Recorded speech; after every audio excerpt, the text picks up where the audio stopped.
We also can become deceived. Perhaps this guy in the Grand Canyon, perhaps he saw the edge of the cliff, and maybe he thought, well, it doesn't apply to me. Maybe I will be able to maintain my footing as I get close to the edge. And many Christians become deceived. There's a lot of stuff that's taught in the public high schools, a lot of stuff taught in the colleges that is totally ungodly and unbiblical. You'll hear about it. Homosexuality is all right. You'll hear things like, it doesn't matter what you believe because all paths lead to God. It's our right to live together. You'll hear all these different things, okay? And you'll begin to think, you know what?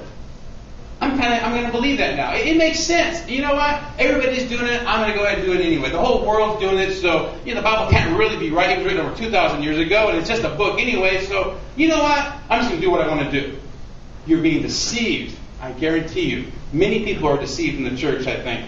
Not all of you, of course, but people overall in America, I think. We begin to believe a lie, and we don't cling to the truth of God's holy word. We say we believe it. We say it's truth, yet we don't believe it.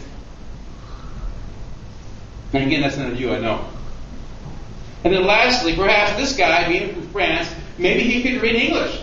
There's a giant hole in the ground, and there's a sign that says, warning, don't get too close to the edge, you'll fall. And maybe he just couldn't read the sign.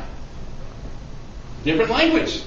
You see, in our lives, before I became a Christian, the Bible made no sense whatsoever. I used to read the Good News Translation. I think that's what it's called. Remember remember that one? It's the little paperback one. And the cool thing about it was it had all these little stick figures. You remember that one?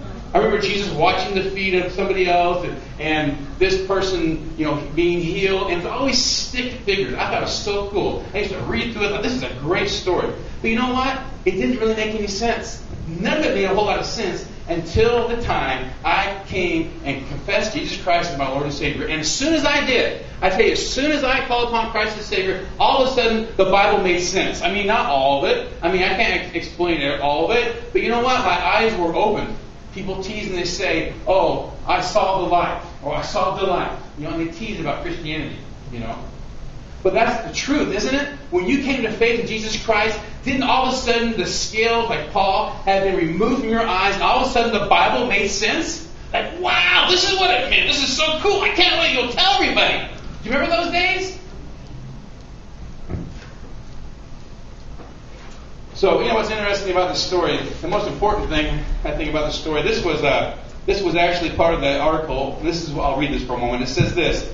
This is the warning they put out to this, in the article they put out, this man had fallen. This is the news article, basically. It says, the National Park Service would like to remind all Grand Canyon visitors that approaching the rim can be hazardous due to uneven terrain and loose rock. Visitors, and so if you haven't visited the Grand Canyon yet, okay, visitors are strongly encouraged to stay on the paved rim trail, which provides a safe vantage point from which to view and take pictures of the canyon, the statement concluded. And I'm like, duh? Okay. I'll be nice, sorry. Anyway. So that's what causes us to lose our footing. So the idea, let's look at this idea of restoration.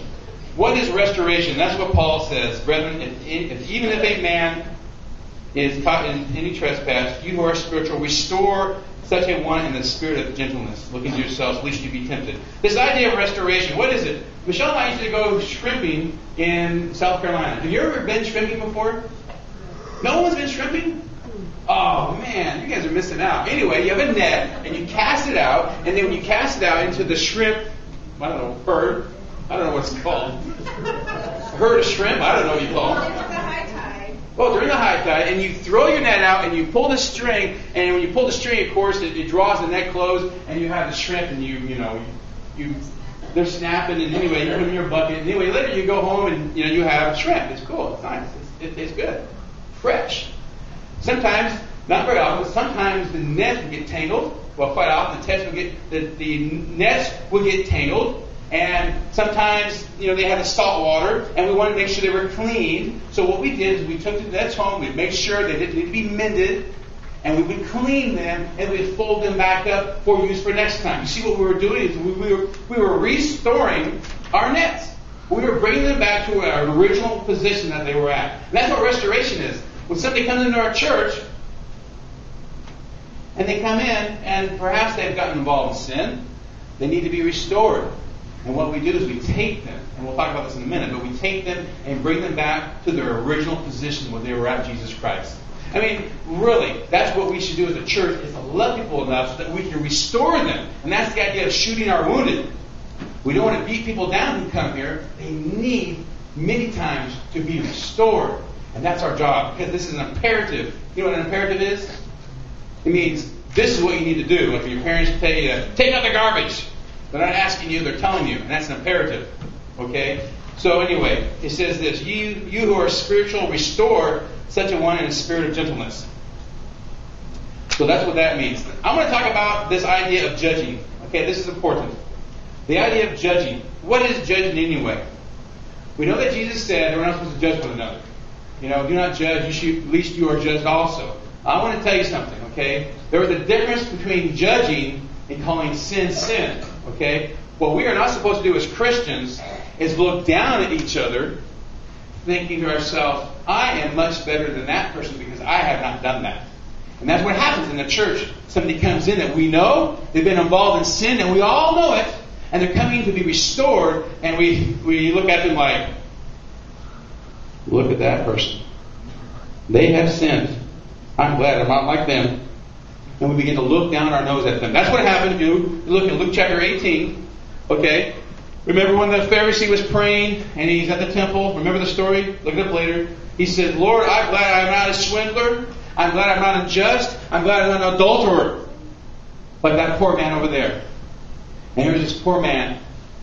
He comes to the temple and he just says to God, God, be merciful to me, that I'm a sinner.